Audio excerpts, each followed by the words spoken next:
গাজীপুরে বৃক্ষরোপণ কর্মসূচির উদ্বোধন করেছে লোটো বাংলাদেশ। আনুষ্ঠানিকভাবে কর্মসূচির উদ্বোধন করেন মহিলা ও শিশু বিষয়ক প্রতিমন্ত্রী সিমিন হোসেন রেমি।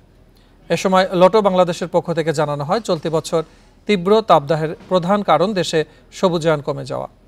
সৌন্দর্য বর্ধনের নামে বিভিন্ন স্থানে গাছ কাটা হচ্ছে, যে কারণে বায়ুমণ্ডলে অক্সিজেন ও জলীয় বাষ্প কমে বাড়ছে তাপমাত্রা। পরিবেশের ভারসাম্য রক্ষায় সারা দেশে 18,000 গাছ লাগানোর উদ্যোগ নেওয়া হয়েছে। এ সময় উপস্থিত ছিলেন প্রতিষ্ঠানটির ব্যবস্থাপনা পরিচালক কাজী জামিল ইসলাম সহ স্থানীয় জনপ্রতিনিধিরা।